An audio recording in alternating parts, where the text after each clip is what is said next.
Gravação. Ótimo, muito obrigado. E vamos lá, então. Pessoal, boa noite, eu sou Matheus Silva, eu faço parte da Singularity University como embaixador global e nós fazemos parte, então, esses embaixadores globais, fazemos parte de uma rede global, como vocês tiveram a possibilidade aí de escutar um pouco, um bate-papo prévio com o pessoal do Paquistão, né, que está aqui conosco também. E nessa rede global, basicamente, inicia-se com projetos do futurista Ray Kurzweil e do empreendedor serial Peter Diamandis.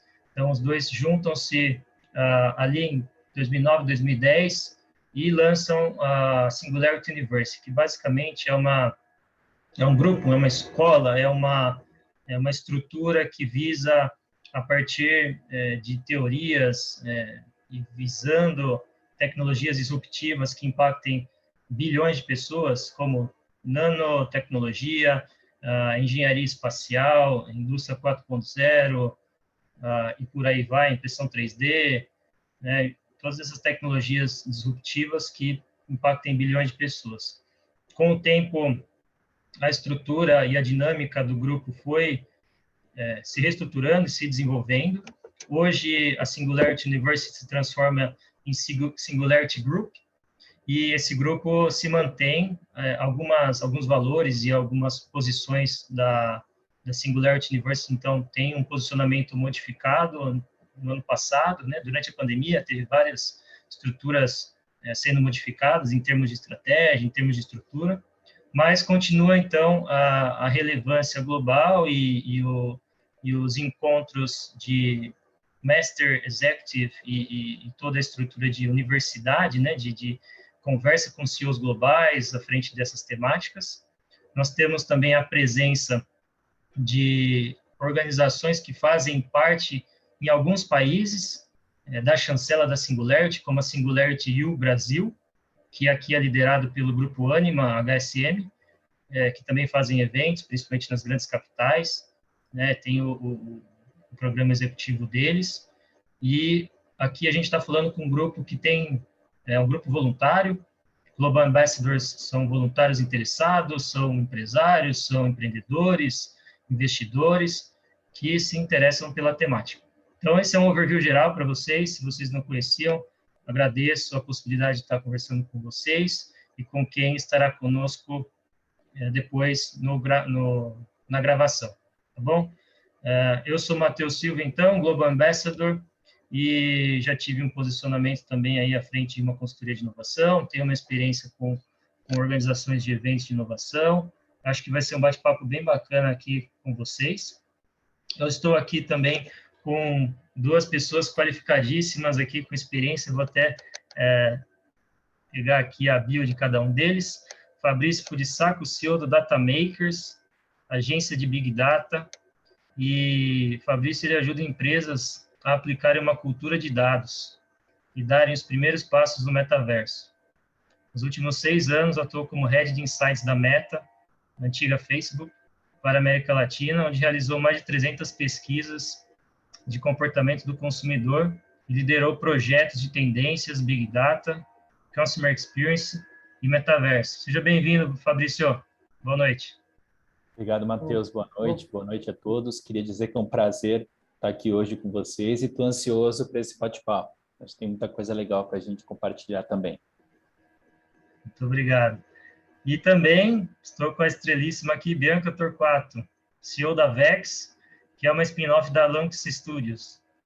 Então, a Vex cria uma Web3 mais sustentável, autêntica e criativa. Ela é embaixadora na IVE NFT e participa do Cora, ambos com foco em mulheres na Web3. Engenharia de produção e informação, com passagem pela Eletrobras, Centauro, Gerdau e Grupo Soma. Seja bem-vinda, Bianca. Obrigada, Matheus. Prazer estar com vocês. Obrigada pelo convite. Também estou bem ansiosa para o nosso bate-papo. Ótimo. E aqui, então, a gente vai falar sobre temáticas bem interessantes do mundo atual, né, que deixa um pouco aí a gente um olhar penetrado, porque às vezes é um buzzword, às vezes é um fear of missing out, né, que eu preciso estar lá, senão eu estou perdendo o que está acontecendo no mundo, eu preciso me posicionar.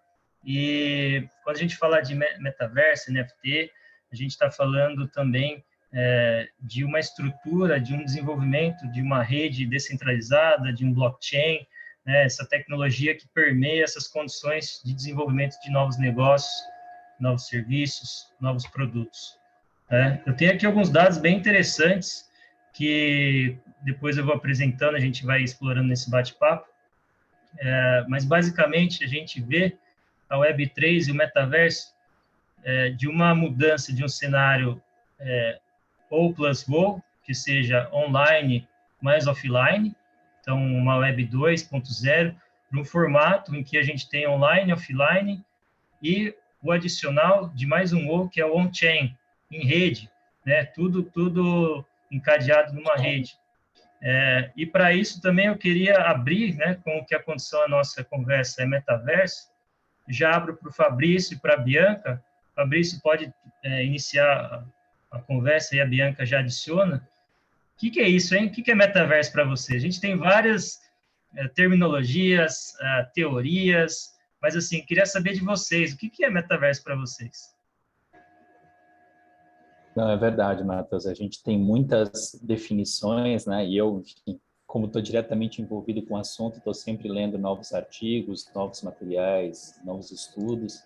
E realmente, a definição, ela ainda não tem um consenso sobre o que é o metaverso, mas o que eu costumo dizer é que, assim como a gente não precisa mais definir o que é internet, definir o que novas tecnologias aí que chegaram, mesmo se aplica ao metaverso, né? A gente está cada vez mais deixando de discutir a definição e partindo para as aplicações. Então, mais do que uma discussão filosófica, né, do que é o metaverso, o que é legal é que a gente vê que a população em geral, enfim, os brasileiros já começam a pensar em como o metaverso vai melhorar a vida deles, né? A definição que eu uso, que é a mais simples que eu consegui chegar, é que é um ambiente em que a realidade virtual, a realidade que a gente vive e a realidade virtual, elas estão combinadas para formar uma experiência melhorada para o usuário, né? Experiência do quê?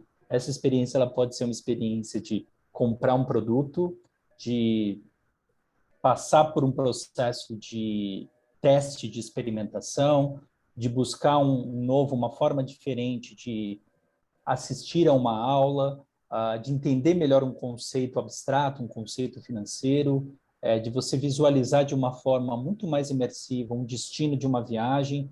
Então, na prática, ela envolve aí todos os principais setores da nossa economia, né? Então, ela tem a ver com você criar uma realidade de imersão para que o seu usuário, né, o receptor da sua comunicação, possa ter um entendimento mais claro da experiência. Então, eu resumiria assim, né? Ele é um ambiente de realidade, né, que mistura a nossa realidade e a realidade virtual, que é combinado para formar uma experiência para a gente fazer coisas de uma forma melhor. E depois, enfim, durante o bate-papo, a gente vai trazer alguns exemplos, mas eu faria uma definição mais simples. Bacana. E a palavra experiência apareceu várias vezes, hein? Acho que é o segredo do jogo aí, os negócios, hein? Vamos bater no papo aí, vamos descobrir. E, Bianca, você, o que é metaverso para você? O que significa essa palavrinha aí que nos permeia nos dias de hoje? Exatamente o que o Fabrício falou, né? Assim, é nada mais do que uma evolução do momento em que a gente está vivendo na internet como um todo, as relações interpessoais, o comportamento do consumidor, e entre outras atividades do dia a dia do ser humano no geral, elas vêm migrando para uma realidade cada vez mais imersiva, né? Por isso que o Fabrício usa tanto essa palavra da experiência, porque é exatamente isso que a gente está caminhando, né? Para um lado muito mais experimental, cada vez mais. Então, cada vez mais a gente se tornou mais digital, né? Com o Instagram, com todas as redes sociais. E o que a gente vai fazer agora é dar mais um passo além desse que a gente já deu 10 anos atrás, que foi entrar para o Instagram, que hoje é quase que uma sociedade ali, aquela plataforma, né? O Instagram, ali tem gente que é o sustento da casa da pessoa tá dentro do Instagram, tem gente que tem empresa que só existe porque o Instagram proporcionou essa oportunidade de expor os produtos no Instagram. Então, ali dentro, se você parar para olhar, roda quase que uma sociedade, assim, tem moeda de troca ali dentro, né? Um ambiente mesmo, interpessoal ali. E aí, o que eu vejo muito acontecendo é um próximo passo desse nosso momento, né? A gente vai para um passo mais imersivo, que vai mexer mais com as nossas percepções de experiência e muito mais digital. E aí, quando a gente fala, vamos evoluir, né? Ainda não é importante a gente falar, até para o pessoal que nunca teve contato com essa palavra, que o metaverso em si, ele não existe, né? Tipo, não é o óculos da Meta, ou não é um app. A gente ainda não tem um lugar que, olha, esse aqui é o metaverso, né? O que se espera é que a Facebook, que agora é o Meta, um dia chegue para a gente, pô, esse aqui é o metaverso, galera, e todo mundo entre lá e ele acabe tomando conta por ser um player muito grande, né? Mas enquanto isso não acontece, a gente não tem, assim, existem muitos jogos, games, mundos virtuais, que sim, a gente simula ambientes e tal, mas não tem ainda, né? Muita gente me pergunta onde eu baixo o metaverso. Ainda não tem, né? Um aplicativo, um site que a gente vai entrar e vai ter o metaverso lá. Então, basicamente, eu diria que é essa evolução do comportamento mesmo nosso como usuário com a internet e vice-versa.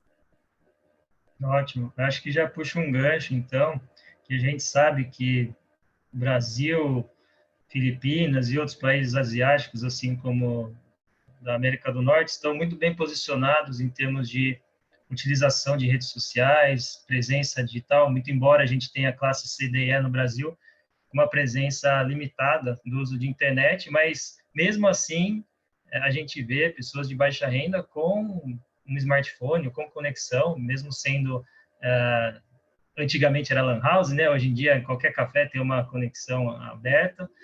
E eu queria entender um pouco mais da percepção trazida aí pelo Fabrício das pesquisas e aí depois adicionando bate-papo com a Bianca na percepção de negócios, de novos negócios, principalmente na questão do fashion. Fabrício, como que é a questão da percepção do brasileiro em relação aos dados? O que você vislumbrou nessas pesquisas que você gerenciou e teve contato da presença dos brasileiros e percepção do consumidor frente ao metaverso?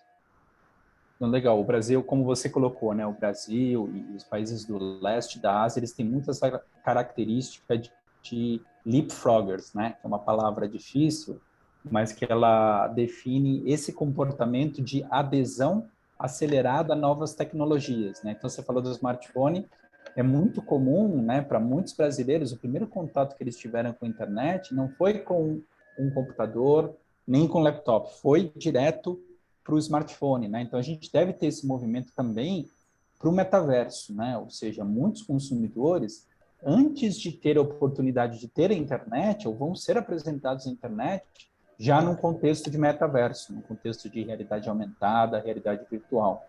Então é interessante a gente também buscar o que nos distingue, né? O que é característico do mercado brasileiro.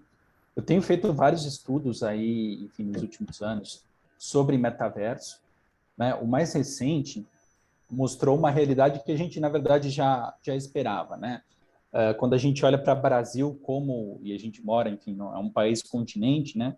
50% dos brasileiros disseram conhecer o que é o metaverso, né? Enfim, com segurança. 39% disseram que não conhecem e 11% não tiveram certeza ou estão muito no meio do caminho. Então, aqui a gente tem uma oportunidade muito grande para marcas, para criadores de conteúdo, para toda a comunidade de negócios, para explorar o metaverso e não só pensar de uma forma pragmática, aí, pensando no viés dos negócios, mas entender muito a função social e todas as transformações, né, que a chegada do metaverso e a popularização das tecnologias de realidade aumentada e realidade virtual vão trazer para o Brasil.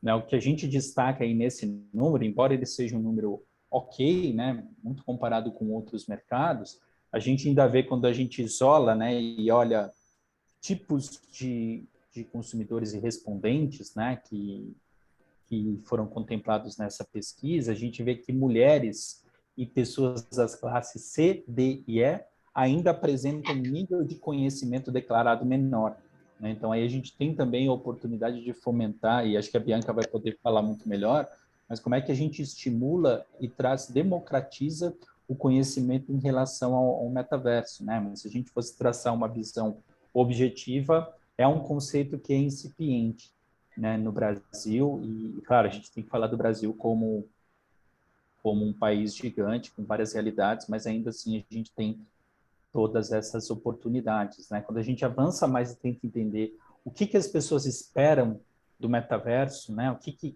coisas elas creem que elas vão conseguir fazer lá, a gente vê muito a questão da descoberta de novos produtos, né? E a gente tem usos clássicos da realidade virtual e da realidade aumentada, então tem muitos exemplos que não são novos, que é, por exemplo, você ter um aplicativo que vai ajudar a dimensionar um móvel que você comprou na sua casa. Então, você vai apontar esse móvel, esse celular para o seu ambiente, aí você vai conseguir ter uma visão do espaço que ele vai ocupar. A questão da beleza, né, de maquiagens, a questão de beauty care, enfim, todas as possibilidades de prova, que tem a ver com a indústria da moda. Então, isso está muito permeando o imaginário do brasileiro quando ele pensa no metaverso, né? Claro que a gente introduziu o conceito de metaverso, deu alguns exemplos, e aí os consumidores foram estimulados a pensar. Mas eles têm muito essa ideia de escolher produtos, ou como esse processo de descoberta, que recentemente, né, ele mudou da loja para o online, e depois, enfim, mais especificamente para os aplicativos, como ele vai migrar para o metaverso, ele vai tornar esse processo de descoberta muito mais fácil, né? Então, a gente já tem exemplos de test drives virtuais, de você conhecer o carro, um novo lançamento de um carro também por meio de realidade virtual. Então, aqui a gente tem um mix que vai nos ajudar muito a entender que, embora a gente não tenha o conhecimento universalizado, o que a gente pode dizer é que quando a gente mostra para o brasileiro, né, para esse consumidor, o que é o metaverso, ele mesmo já consegue carregar em seu imaginário uma série de expectativas, né, de coisas que vão poder ser executadas. Então, acho que isso é bem interessante nesse sentido. Não, é interessante também que você citou em relação a alguns cases e possibilidades de uso. Eu gosto de colocar 2 pontos também importantes, que daí eu passo para a Bianca falar um pouco mais dos exemplos que ela traz, das experiências na área fashion e na estrutura que ela auxiliou de algumas empresas. Primeiro é o Digital Twin, que são os gêmeos digitais, então, criação de um mundo espelhado digital. Então, você tem aí grandes indústrias fazendo, por exemplo, aviões colocando o mapeamento dos módulos e vendo as modelagens dentro do universo e criação dentro desse universo digital para depois criação da estrutura no ambiente físico. E o live commerce, que nada mais é que a compra em tempo real, né? Então, a gente tem hoje grandes plataformas de varejo colocando QR codes que você trazido da China, é isso, né? E adequado aqui no Brasil. Na China, bilhões de transações no Singles Day, né? No dia dos solteiros deles. E aqui trazido por grandes players, principalmente na pandemia e agora incorporando em advertisement, né? Quando eles fazem um lançamento de produto ou uma estrutura mais consolidada nisso. Por que eu estou falando isso? Porque tudo isso junto e misturado traz o conceito que a gente tem de negócios e como está sendo feito as possibilidades, e nada mais é do que a ocorrência do metaverso e das plataformas digitais iniciada no gaming, né? A gente, acho que o primeiro case aqui, se eu falar que todo mundo que tenha uma idade média jovem, adulta, já jogou, já ouviu falar de The Sims, né? Então, a casinha, a estrutura do The Sims ou jogos anteriores, já se tinha essa ideia, só que não tinha tecnologia, não tinha estrutura embedada, né, dentro do cerne do contexto de negócios que é hoje. E aí, por que eu estou falando isso? Porque eu trago um dado, e aí eu passo para a Bianca, que somente os jogos, né, em blockchain e no metaverso, os projetos eles incorporaram e conseguiram um investimento de cerca de 1,3 bilhões de dólares somente nesse quarter 3, né? E a gente vê também isso, apesar do mercado estar em queda, em baixa, né, está um cenário de inflação, então é uma estrutura uma incógnita muito grande de mercados europeus, mercados asiáticos com a China liderando também baixas aí atuais, continua a ser um investimento massivo, né? E esse investimento massivo, tem outro dado bem importante que eu também já passo para a Bianca, que ela vai falar um pouco mais da questão da moda aí, é que, referência aqui da DeckRadar, 912 mil contas, né, wallets, carteiras digitais ativas por dia, interagindo com smart contracts, com contratos digitais. Então, somente em setembro. Então, você vê que são milhões de pessoas fazendo transações, incorporando diariamente compra e venda, ou estando nesse contexto digital, seja por Roblox, seja por games aí, Fortnite e outros games que tem o NFT, que tem a estrutura do avatar, que tem a roupa, e é isso que eu chego e passo a bola para a Bianca, que a gente pode já conversar um pouco de NFT, né, Bianca? Como que se dá isso, essa criação, essa estrutura, e por que o case, apesar de tudo da tecnologia, apesar de tudo das empresas tendo investido, o porquê o mais importante é ter um senso de comunidade, né? Por que dá certo ter comunidade, Discord ou qualquer outra plataforma aí para interagir com os gamers ou com as pessoas, e se não tivesse senso de comunidade, pertencimento, não dá certo. Muita coisa eu coloquei em pauta, hein? Vamos tentar Pegou capturar tudo aí. de uma só. Então, você levantou um ponto muito legal que é sobre o The Sims, né? E aí a gente fala, cara, a maioria das pessoas que olham mais ou menos assim, por alto o que é o metaverso, o que está rolando, e falam, mas isso não é o The Sims, né? Tipo, isso não sempre existiu. E é exatamente o que você falou, né? Essa questão do mundo virtual não é nova, né? Tem o The Sims, tem Second Life, tem o Rabu, que isso tem muitos anos, tem 15, 20 anos. Só que só agora a gente tem uma estrutura que garante uma segurança, garante uma interoperação e se difundiu mais e faz mais sentido também para o momento, né? Eu acho que 15, 20 anos atrás não fazia tanto sentido ainda. Não tinha nem sentido a gente ter rede social para postar a própria cara lá, selfie, né? Imagina fazer tudo no mundo virtual. Então, puxando esse gancho do game, puxando esse gancho da comunidade, né? Muitos games foram porta de entrada para essa questão do fashion, né? Que a gente vai falar um pouquinho, e para o pessoal não ficar perdido, tipo, o que a gente vai falar de fashion, o que isso tem a ver e tudo mais. O fashion, a indústria da moda, é uma das pioneiras no assunto, né? Do metaverso e tudo mais. Ela só perde hoje para a indústria do game, só. A indústria da moda está logo atrás da indústria do game, quando o assunto é tecnologia, metaverso e Web3, porque tem um fit muito grande, né? Tem um match muito grande entre esses assuntos, porque a moda ela traz muito esse senso de sociedade, né? De pertencimento, de tendência. E isso está diretamente ligado a esse senso que o metaverso traz, né? De pertencer a uma comunidade, de certa forma, ser quem você quer ser, né? No metaverso, você monta o seu avatar do jeito que você quiser, você não precisa ser você mesmo, né? Apesar da gente estar vendo aí vários cases de alguns famosos fazendo a cópia quase que perfeita deles, né? Nos avatares, aí vários famosos fazendo o seu digital twin, o que é super legal e uma estratégia ótima de negócio, né? Porque o famoso que traz um digital twin para ser um braço dele na imagem, ele está abrindo uma nova porta de negócio, né? Porque esses famosos trabalham com public post, publicidade pra caramba. E aí você pensa, a Boca Rosa, né, que é uma blogueira super famosa, tem uma agenda provavelmente lotada, e ela foi lá e criou a Pink, né, que é a cópia dela no metaverso. E aí a Pink tem uma segunda agenda. Então, assim, ela tá pegando a agenda dela e multiplicando por 2. O que ela pode fechar de publicidade, agora ela aumentou a capacidade dela de absorver essas demandas. Então, é uma estratégia muito boa.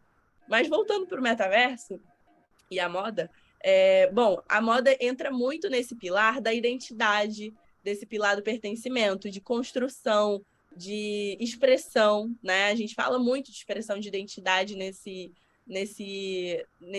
mundo de moda e metaverso, né? Até tudo Tá tudo conectado. E aí a gente tem alguns cases que foram os pioneiros e começou a chamar muita atenção depois que eles fizeram sucesso, que são os cases principalmente da Nike, né? A Nike fez algumas ativações imersivas. Ela montou o Nike Land no Roblox, que foi um sucesso. Depois a Nike lançou NFT, que foi um estouro, vendeu 56 milhões de dólares.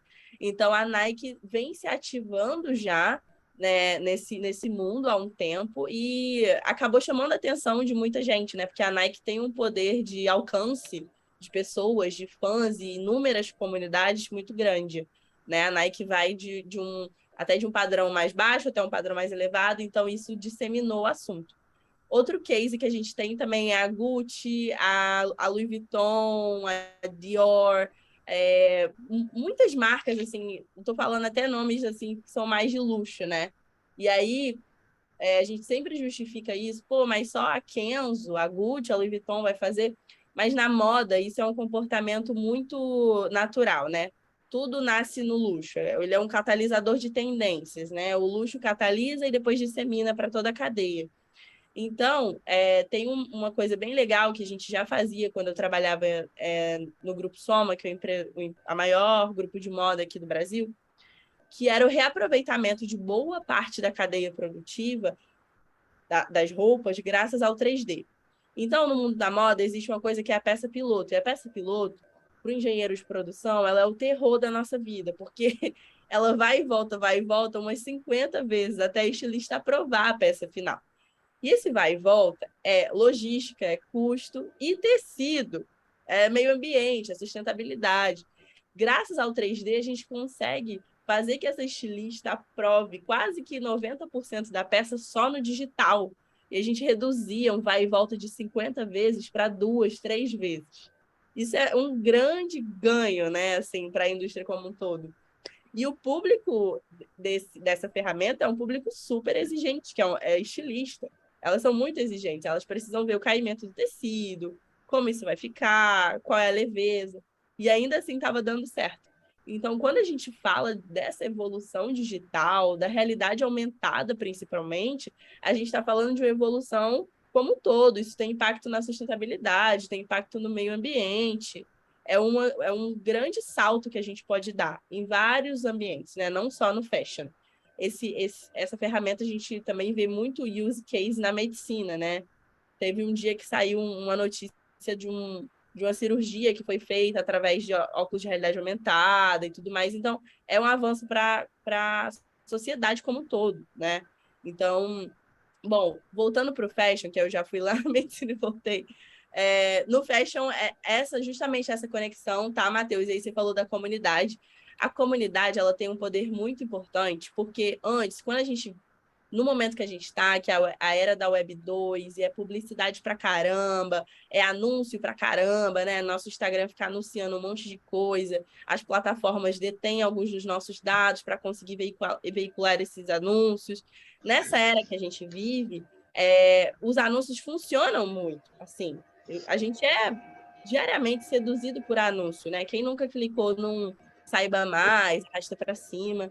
E já na Web3, que é esse próximo passo da internet, né, que é justamente quando a gente sai de um mundo centralizado para um descentralizado, tá tudo muito solto.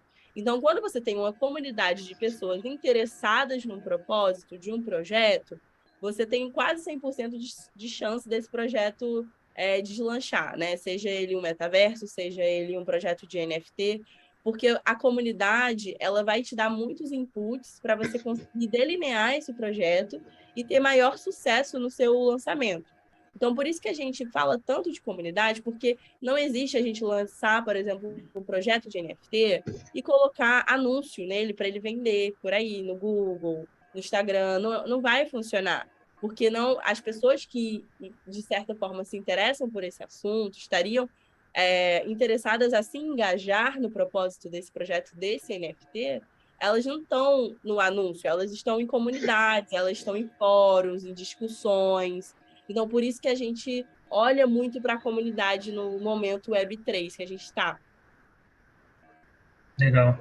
Não, muito importante isso, porque a gente falou de cases estruturas relevantes de grandes empresas e como isso é importante para capilarizar, né, os projetos e dar a importância devida, principalmente no marketing. Se você colocar lá NFT no Google, só vai aparecer Yuga Labs, só o Ape, né, o macaquinho lá que vários famosos compraram o NFT famoso. Então, assim, a que ponto a gente está? Ponto muito inicial, certamente.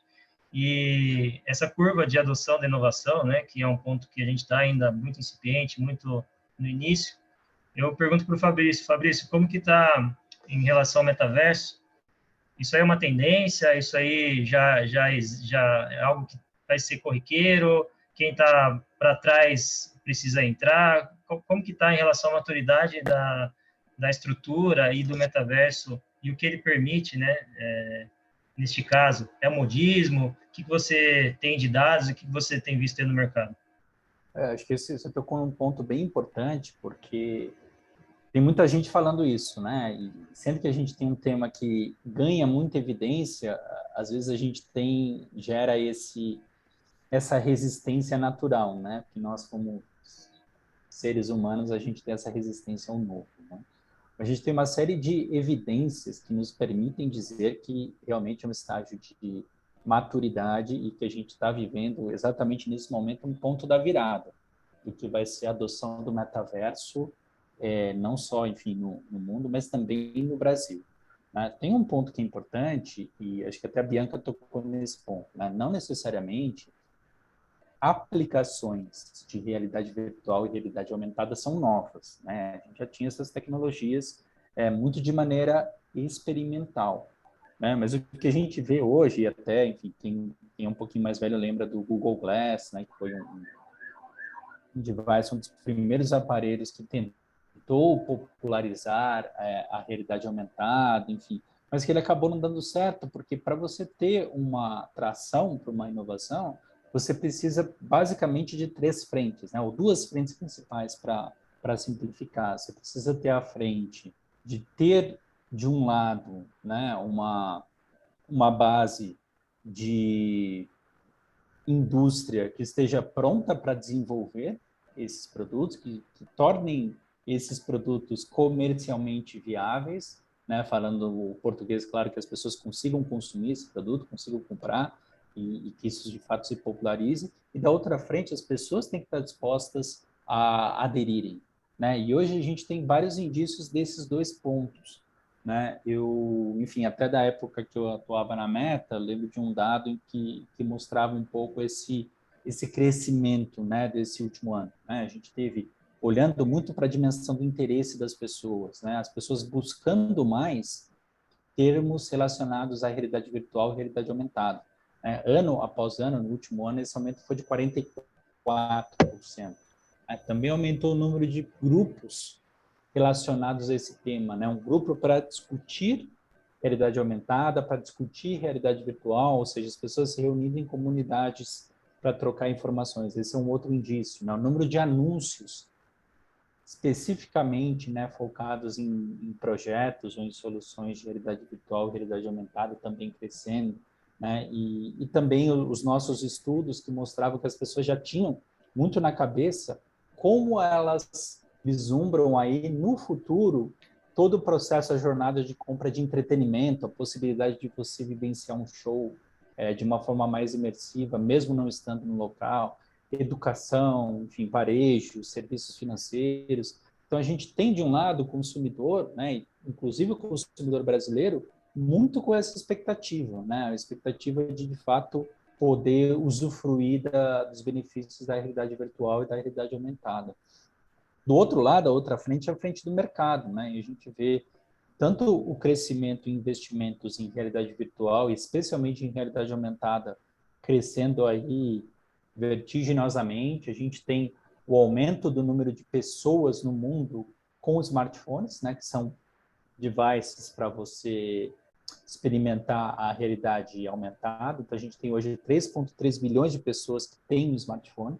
Então, a gente já tem uma base, um mercado que está pronto para consumir, né, o metaverso. Em realidade virtual, a gente vem acompanhando, né, para quem tem interesse por tecnologia, todo o processo de evolução que os headsets, né, que os aparelhos de realidade virtual vêm sofrendo, né? Eles estão cada vez mais leves, mais baratos, eles têm mais capacidade de processamento, eles perderam fio, então isso dá muito mais mobilidade para a realidade virtual. Então, comercialmente, a gente está tendo essa onda de ter produtos melhores, produtos mais viáveis e produtos que vão alimentar essa base de consumidores. É o mesmo processo do computador, né? A gente tinha um computador de mesa, depois a gente teve o laptop, era grande, era pesado, não funcionava bem, e hoje a gente tem o celular. Então, a mesma coisa está acontecendo com a tecnologia de realidade virtual, né? A gente tem o 5G chegando, também vai ser um outro, né? Internet das coisas. Então, tem uma série de pontos que nos indicam que a gente vai ter cada vez mais mercado para isso, né? Então, a gente tem que ter essas duas forças, né? A oferta e a demanda ajustadas para que a gente tenha uma inovação efetiva, né? Acho que a pandemia também serviu para alavancar o interesse, né? Tem um estudo que mostra que 44% das pessoas no mundo experimentaram pela primeira vez algum tipo de realidade virtual durante a pandemia, né? Então, enfim, todo o cenário de isolamento e o quanto ele acabou sendo um gatilho para esses processos, né? Então, na verdade, a gente vê muito esse ponto, né? Duas grandes forças, né? E a terceira força seria, enfim, a tecnologia, tudo que dá o empoderamento para que isso seja de fato aplicado. Então, a gente tem esses três pontos muito bem conectados, né? Cada vez mais um mercado de trabalho para desenvolvedores, para programadores em realidade virtual e realidade aumentada aquecido, né? Então, a gente tem um ciclo virtuoso aí que nos permite dizer que não é um modismo, né? Que a gente vai ter, pelo contrário, a gente vai ter cada vez mais oportunidades para tornar o metaverso uma realidade. Muito bacana. E, Bianca, a gente vê essa questão do metaverso, NFT, essas tecnologias, como a gente bem citou, muito presente em alguns segmentos. Mas além de entretenimento e diversão, ou propriamente dito conhecimento, né, para aprender na prática, seja na perda ou nos ganhos, para além disso, o que a gente pode usar ou visualizar no futuro próximo, em questão de mercado, né, vendo Future Foresight, tendências, ou dos cases que você tem trabalhado, além desses setores ou além dessas estruturas de utilização? Bom, a gente sabe que está num momento ainda muito imaturo, né? Porque hoje a gente pode afirmar que a blockchain, né, que é a rede onde está tudo isso armazenado, e para quem não conhece, a blockchain é uma tecnologia que nos permite criptografar informações. Essas informações ficam criptografadas em formato de correntes, blocos de correntes, né? Por isso que é blockchain. E isso é imutável, né? Intransformável. Então, hoje ninguém consegue ir lá e mudar aquela informação que foi uma vez publicada na blockchain. Ela se torna pública e rastreável. Então, é muito seguro você colocar hoje algo na blockchain para ficar consultável, né? Por exemplo, um documento, você vai ter certeza que ele é verdadeiro, né? Porque ele está na blockchain. Só que, assim, a gente fala isso hoje, né? Hoje é o cenário, é o sonho de todo mundo, né? Quem imagina um negócio seguro desse que hacker nenhum, né? Então, assim, pode ser que daqui a uns anos o pessoal dá jeito para tudo, e eu não sei como isso vai se dar, né? Mas se a gente conseguir manter esse nível de segurança da informação que a blockchain nos dá e rastreabilidade, a gente consegue fazer muita coisa para o bem da sociedade, né? Como, por exemplo, até essa questão que eu falei de documentos, né? Imagina a gente colocar nosso passaporte na blockchain, o governo abre alguma coisa na blockchain de passaporte, todos os seus vistos vão ser criptografados e você não precisa mais andar com seu passaporte físico. E aí você passa no aeroporto com a sua wallet cripto, né? E tá tudo online, tudo na blockchain ali, seguro, é imutável, ninguém vai entrar e vai hackear o passaporte do Matheus. Então, assim, se isso funcionar a longo prazo, vai ser um avanço e tanto para a sociedade como um todo, né? A gente pode fazer autenticação de documentos, a gente pode guardar informações, a gente pode deixar tudo muito mais fácil. Imagina, tem coisa que você só consegue resolver pessoalmente hoje, em 2022, você pode acabar com esse trâmite. Então, assim, se a gente consegue manter esse nível de segurança, isso vai ser muito benéfico para a sociedade como um todo, né? A gente espera iniciativas, inclusive, governamentais em cima disso, né? Então, um setor que a gente vê entrando na tecnologia com tudo, se isso for realmente provável e sustentável a longo prazo. Bacana você citou aí a questão de passaporte, a gente nem tinha alinhado. Eu vi uma notícia hoje que a própria Interpol entrou no metaverso. Então, olha só. Você vê que organizações que fogem da questão de negócios, né, que também já estão vendo a questão de segurança cibernética, que é um ponto crucial nos dias de hoje. Então, e essa estrutura até, eu ancoro minha pergunta, de certa maneira tem um mote crucial aqui para entendimento também, que a gente falou somente coisas otimistas, né? Mas Sim. eu queria perguntar para o Fabrício, depois também você pode fazer um gancho aí, Bianca, no sentido de que as empresas, que os projetos, quem que está querendo trabalhar com o metaverso, com toda essa estrutura, o que é preciso para evitar as armadilhas, né? E não, porque a gente bem sabe que é algo muito novo, muitas indústrias, muitas empresas estão investindo muito, mas não tem tido o retorno sobre o investimento satisfatório. Normalmente fica-se somente no marketing, mas marketing por marketing não gera lucro. Então, Fabrício, que nesse sentido é possível vislumbrar para que as empresas não caiam nessa armadilha aí do metaverso? Não, legal. Acho que esse ponto é importante porque a gente está muito nesse momento em que algumas adoções acabam sendo precipitadas, né? Enfim, ultimamente eu tenho trabalhado em muitos projetos que vão ajudar justamente as empresas a darem o primeiro passo no metaverso, né? E eu sempre, enfim, tenho uma forma de trabalho, uma metodologia, mas na prática, um ponto que é importante é primeiro a liderança apoiar essa adoção, né? Mas apoiar para que seja comprada aí e para que toda organização entenda que essa é uma prioridade para a organização, né? Que esse não é um projeto experimental, né? Então a gente começa muito fazendo uma apresentação geral e colocando toda a organização na mesma página. Acho que isso é importante, né? Comunicar aí os grandes movimentos, né? Não só para o tema metaverso, mas em geral, né? Fazer com que toda empresa entenda o que está acontecendo e por quê, né? Depois a gente ajuda e trabalha muito com a ideia de entender o desafio, trazer um metaverso para dentro da empresa, que é uma vez que a gente está todo mundo na mesma página sobre a definição, vamos olhar então para como o metaverso pode ser uma ferramenta para ajudar a empresa em projetos e processos prioritários, que é o contrário do que muitas vezes é feito, né? Muitas vezes algumas empresas acabam enxergando a inovação pela inovação, ou vem um concorrente, vem uma ação nova e querem fazer o mesmo, né? Acho que muito caminho é entender primeiro o que entendendo o que como essa ferramenta ajuda nas coisas que a empresa já precisa, né? Porque assim, acho que é uma forma da empresa não sair do caminho e não fazer essa adoção que é muitas vezes uma adoção precipitada, né? E o terceiro passo, enfim, a gente tem um programa de aceleração do metaverso, em que aí sim a gente acompanha a empresa e coloca ela em contato com uma rede de parceiros.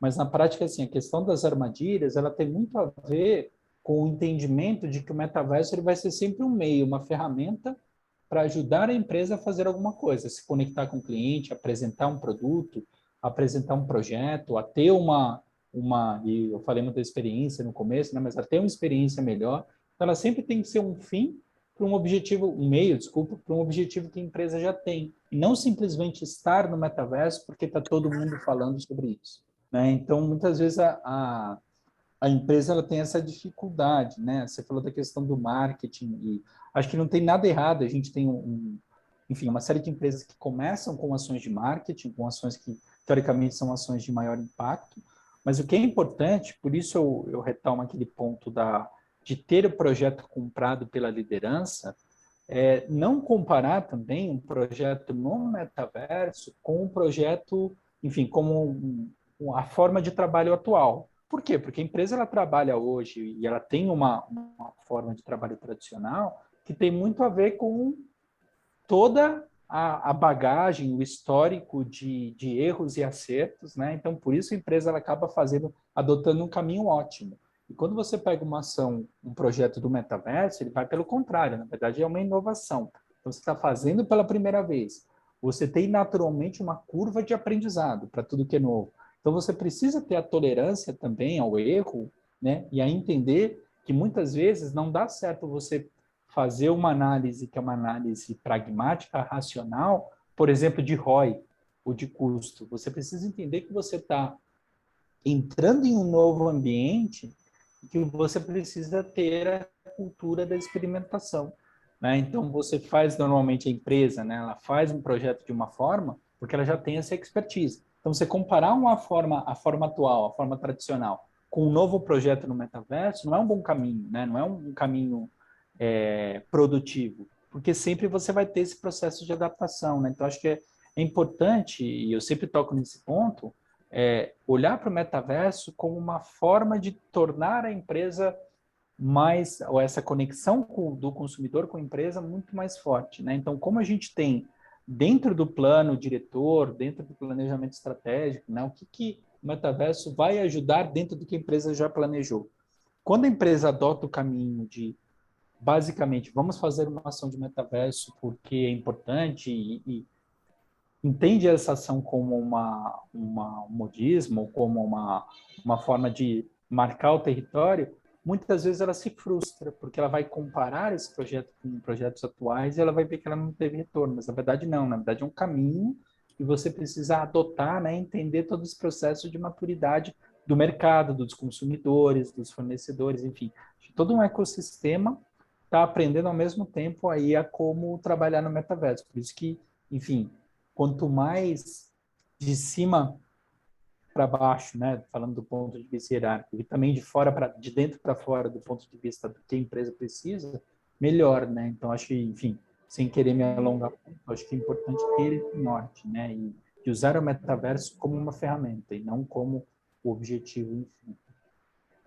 Muito bacana. Professor, a gente está chegando aí digamos, no momento final da conversa, e eu depois também vou abrir para o pessoal que tiver alguma pergunta para a gente tentar aí cobrir também alguns pontos, mas para a gente fechar todo esse ciclo que a gente iniciou conversando, falando bastante experiência, tecnologia, alguns cases, pergunto para a Bianca, depois passo para você, Fabrício.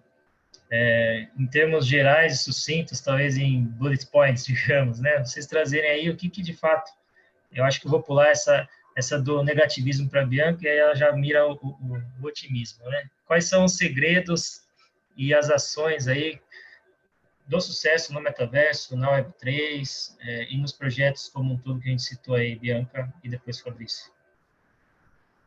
Bom, acho que um dos principais, assim, foi até o que o Fabrício trouxe, é você entender, enquanto negócio, em que momento da curva o seu público está, né? Então, assim, eles são muito adeptos à tecnologia ou não? Eles são zero, eles nem usam o celular direito. Eles já estão, nossa, não, eles já até jogam, eles gastam dinheiro em jogo, com skin de game. Esse é o meu público. Nossa, então você tem um público que provavelmente vai ter uma adoção muito fácil ao seu projeto de metaverso. Então, assim, para ganhar o game entenda onde seu público está. Se você parou para fazer essa análise e viu que o público da empresa não está num momento que tem muito match, muito fit com a implementação de um metaverso, por exemplo, espere um pouco, dê alguns passos para trás e espere o momento em que você consiga implementar uma ação, porque senão você vai, né, ficar andando em círculos. Não vai funcionar, porque o seu público não está preparado. Não é, nem toda empresa, nem todo público vai fazer sentido você implementar o metaverso agora. E aí, às vezes, o metaverso pode ser um pulo grande para uma operação interna, às vezes, da empresa. Às vezes, a empresa é muito grande, multinacional, dessas que tem em vários continentes e tudo mais. E aí, quando você implementa um projeto de metaverso para melhoria E interna da empresa, por exemplo, também pode ser um ganho grande, um ganho operacional muito grande. Então, será que é para dentro? Será que é para fora? Então, acho que fazer essa análise como um todo, enquanto negócio, é super importante para você ter sucesso no seu projeto. Acho que é isso, assim, o que eu diria que é o mais importante é isso. Legal. E você, Fabrício, contemplando Legal. aí, a gente... Eu concordo aí 100% com a Bianca. Eu, enfim, reforçaria os pontos que eu coloquei, que são comprometimento da liderança, né, a cultura de tolerância ao erro. Eu acho que isso vale para qualquer inovação, você entender que você está num processo de curva de aprendizado. E o terceiro ponto, que é você ter projetos que já estão no roadmap da empresa, ou seja, projetos que a empresa já iria executar de qualquer forma, e você entende o metaverso como um potencializador. Acho que eu diria que esses são os 3 pontos principais para mim. Ótimo, obrigado. Fabrício, Bianca aí. Pessoal que está aqui conosco, eu agradeço. Eu vou abrir aqui para algumas perguntas que a gente tem um tempinho, mas, por gentileza, se vocês puderem, então, falem o nome e sejam o mais breve possível, né? Que brasileiro, a gente sabe que a gente é emotivo, que a gente gosta de agradecer e gerar todas as histórias possíveis. Então, se vocês tiverem alguma dúvida, por gentileza, podem abrir o microfone e a gente tenta fazer uma organização aqui rápida. O Davi Fogaça tinha colocado uma observação, desculpa, mas eu só estou lendo Oi, gente, aqui. boa noite, tudo bem? Não, eu tinha colocado assim na questão que a Bianca levantou em relação à segurança. Eu tenho uma empresa, tá, gente?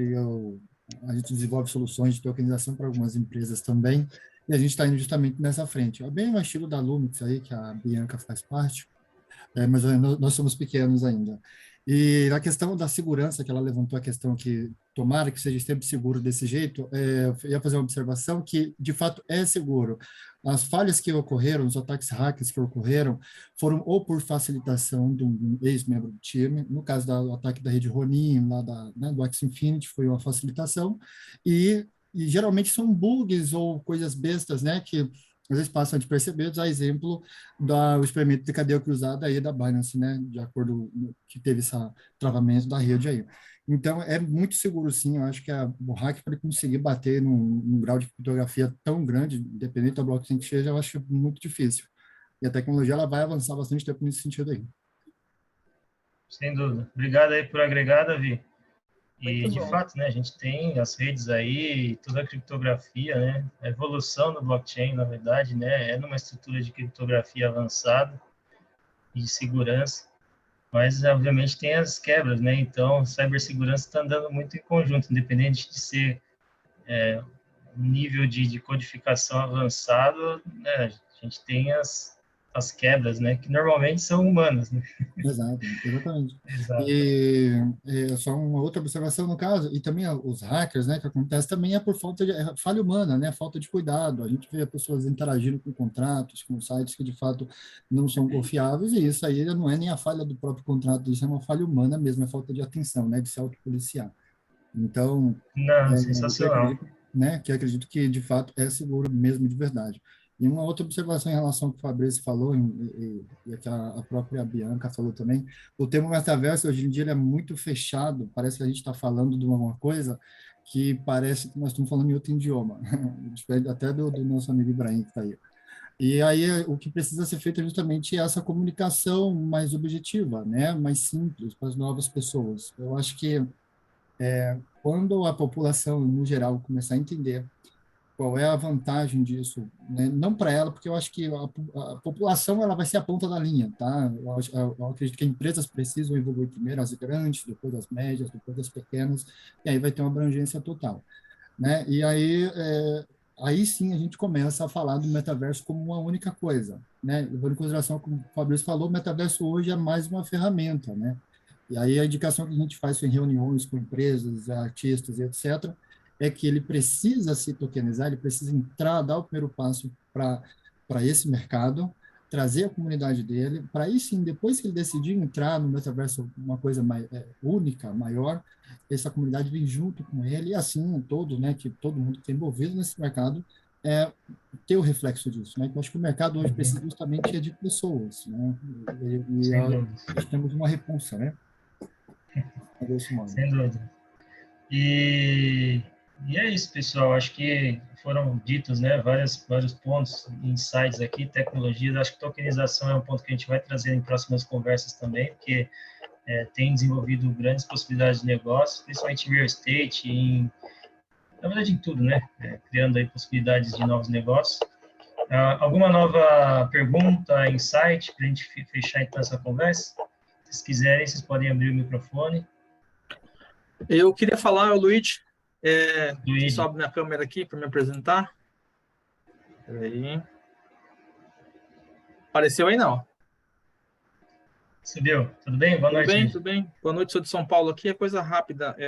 Eu recém adquiri um Quest, um MetaQuest, e, na verdade, eu estou brincando ainda como entusiasta, tá?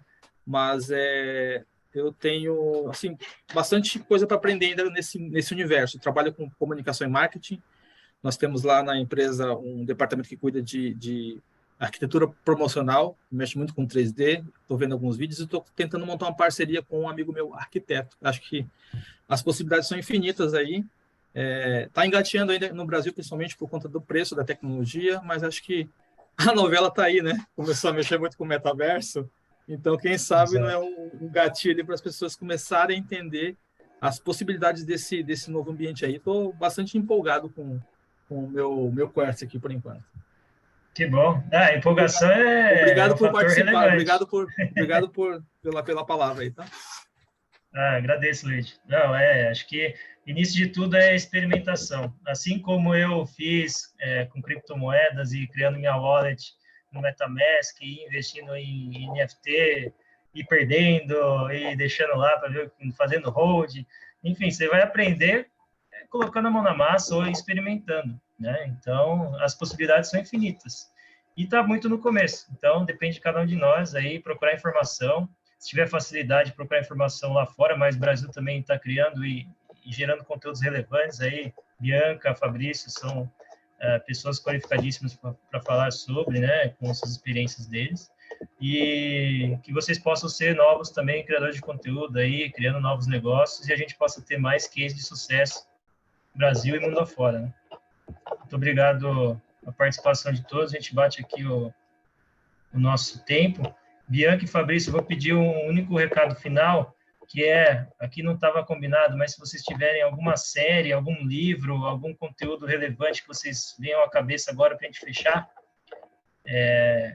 O meu é um livro chamado Spatial Web, e ele traz uns pontos assim do desenvolvimento do que será a nova rede de internet.